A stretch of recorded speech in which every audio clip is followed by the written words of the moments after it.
coisas... Quando o jogador é grande no clube, porque pode ser as duas coisas, ele quer demonstrar personalidade e ele vai e pega a bola de novo para bater. É isso que aconteceu com o Palermo, por exemplo. Ele falou, quer saber, já perdi 2, eu vou pegar o terceiro. E foi lá e perdeu o terceiro também. Então, se o cara tem muita personalidade, ou se ele manda muito no clube, ele faz isso. E aí ficou claro que o jogador do Atlético tomou essa decisão. O primeiro, eu não tinha impressão nenhuma. O segundo, eu tinha certeza que ele ia perder o pênalti. Jura? Juro por Deus. Eu certeza, falei, não, certeza absoluta. vai perder de novo. Tinha certeza que ele ia perder o pênalti. Eu também tinha. Por quê? Porque o cara, você já vê que ele estava desesperado para acabar aquilo ali logo. Aliás, tem uma coisa que pouca gente percebeu. Ele sai desequilibrado. Você sabia que o primeiro pênalti é irregular? É mesmo? E pouca gente percebeu. O juiz está orientando os jogadores. Olha, não entra aqui não entra na coisa. O Cardona vai e bate sem ele apitar. Quando o juiz está colocando a mão na boca... É o segundo, perdão. Quando o juiz está colocando a mão na boca, o cara já bateu. Aí ele recua e baixa o braço. Mas isso é irregular. A regra deixa claro, o árbitro tem que apitar a batida. E pouca gente percebeu disso. É que eu não sei se vai conseguir mostrar... Sim, ele está orientando lá. Ele está orientando lá. Se a bola entrasse, ele daria gol da Ele daria gol da mesma forma, mas ficou essa curiosidade no ar. Depois peguem... Agora, se ele manda voltar, sei lá, o Arnaldo mata a gente. Então, nós três. Ele vem com um martelo na Sim, mão. mas é muito inusitado. Ele vai andando pela linha e vai orientando. Ele tá voltando de ré, o Cardona parte para bater. Ele nem sobe o negócio para apitar. Quando ele vai começar, o cara já bateu. Aí ele recua para baixo e nem apita e deixa do jeito que tá. Então fica essa curiosidade aí. Eu tinha certeza que ele ia perder porque ele foi muito afoito. Ele estava querendo resolver muito rápido e já com a perda do primeiro na cabeça. Vocês falaram bastante do jogo de ida. Eu quero projetar a volta. O torcedor e o time vão ter que ter paciência. Porque se você sair achando que você vai... O El Morumbi te mata e vai querer abafar e vai querer achar que vai fazer 2, 3 gols e vai empurrar esse time pro contra-ataque é muito complicado com esses jogadores velozes e tudo mais e até entre aspas, vou pôr aspas, um pouco de irresponsabilidade do jeito que joga. Muitas vezes eles abrem 3, fica com 2 abertos e fica lá os 3 e não voltam. Então, se o torcedor não tiver entendimento, fazer o jogo com calma, 1-0, basta. Esse 1-0 pode ser com 1 minuto, mas pode ser aos 88. Então, se o torcedor não tivesse entendimento na volta e apressar demais o time, se o time se apressar demais, querendo fazer 1, querendo fazer 2, é o que mais esse time vai querer fazer. É jogar o tempo inteiro esses caras da velocidade dos lados e o São Paulo vai ter muito problema. Ele não tem os caras paradão, um poste ali na frente, quase não tem contra-ataque e não vai dar problema. Não, pelo contrário, o que eles mais gostam é de jogar como visitante, por mais que os resultados não tenham sido bons, porque eles têm essa velocidade para sair. Então, acho que é um jogo de paciência. O Arnaldo citou o lance do esporte no final de semana. Obviamente, para mim, tem que não ir ninguém. Eu falei isso aqui antes do jogo, né? Do 0-0. Só que eu acho que eu percebi que tem um jogador que tem que viajar. Lucas. O Lucas. Ele está em outra rotação. Ele precisa do ritmo do jogo. Às vezes a bola era nítido para ele fazer o posicionamento para receber. Ele estava demorando, aí o passe não saía porque ele não se colocou à disposição. Ou quando saía, ele demorava para tomar a reação, para ir buscar a bola. Então, ele estava fora ali da sintonia do jogo. Eu sei que quando o camarada entra, ele demora um pouco para pegar. É normal também. Mas eu acho que eu levaria o Lucas para Recife, nem que fosse para colocar de novo no segundo tempo, ganhar mais alguns minutos. O jogador gosta disso. O jogador precisa do jogo, do enfrentamento, do embate.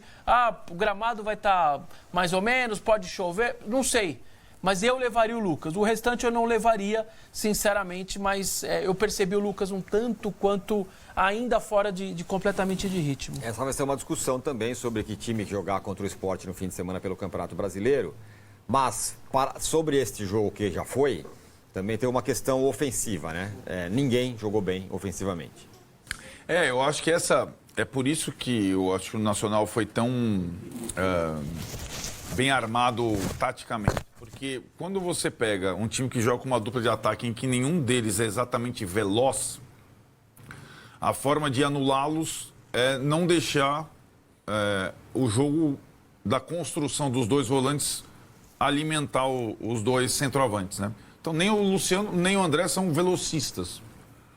E isso, em casa, isso não tem grande impacto, não. Pelo contrário, é até importante a presença dos dois, como a gente viu nos jogos principais, o jogo com o Corinthians, sobretudo. O time joga em função da dupla. Jogando como visitante, e diferentemente dos 3 atacantes do Nacional de Medellín, o São Paulo não tinha escape. O Crespo tenta, no segundo tempo, mudar com Lucas e Ferreirinha. Lucas fora, Ferreirinha também entrou. É aquilo, né, Tironi?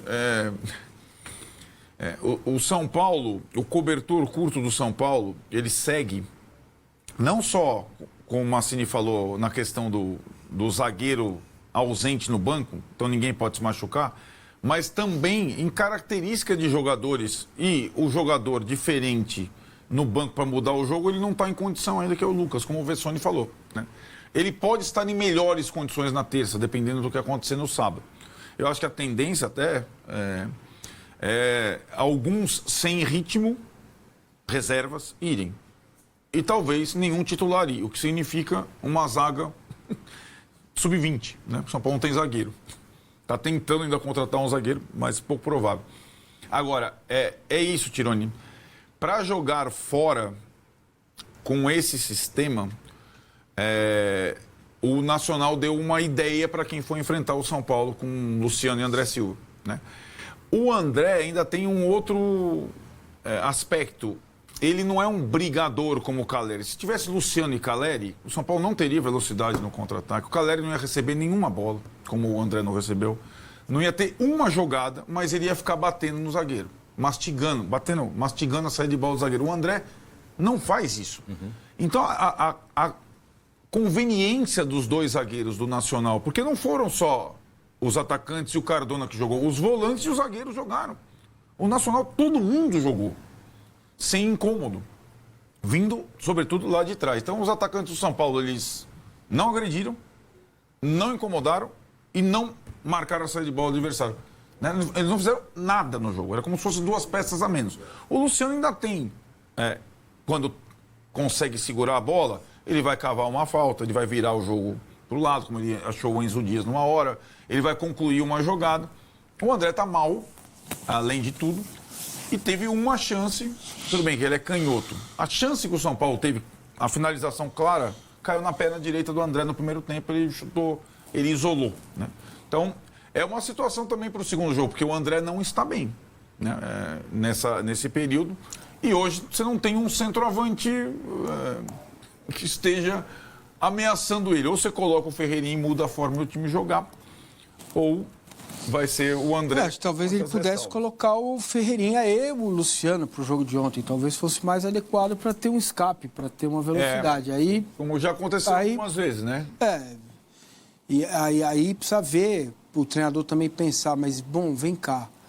Se eu preciso de alguém de velocidade para o segundo tempo, não tenho ninguém, né? Então não tem o Lucas ainda. Talvez você tenha que pensar nisso, né? Talvez justifique a escolha pelo André. No início do Zubeldia, o André foi para o canto, lembra? Foi. Inclusive no Equador. O São Paulo jogava com 3 atacantes. E ele foi para o canto.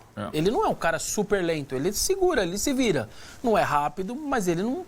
Mas é porque ele estava na função pelo lado, com o Zubeldia, tinha um jogo ou outro que ele colocava ali. Vamos colocar na tela aí os números agora da defesa do São Paulo na temporada e fala. Só para acrescentar o que o Massini falou. E o Ferreirão, que vinha sendo a opção de velocidade com o Zubeldia no segundo tempo, foi negociado. Então, né? É aquilo, falta jogador, basicamente falando. Agora, se você supera o Atlético Nacional, você vai jogar uma outra eliminatória lá na frente, você pode ter o retorno de uns e aí você vai ter 2 frentes. Aí, poucos jogadores podem dar conta disso. Mas tem que rifar o esporte, não tem jeito. A diferença do que o São Paulo fez defensivamente ontem do que vem fazendo na temporada. O que interessa aí é finalizações sofridas, né? 19 no jogo de ontem e uma média de 12,1 que o São Paulo tem. Que já é bem grande, né? 12 finalizações sofridas por jogo já é bastante coisa. E a eficiência nos duelos, que é tudo igual, mas as grandes chances cedidas. 2 no jogo de hoje, a média do São Paulo é 1,3. Foi um jogo, nesse aspecto, embora tenha gente falando, não, mas bola na trave conta como fora, sei lá, não é gol.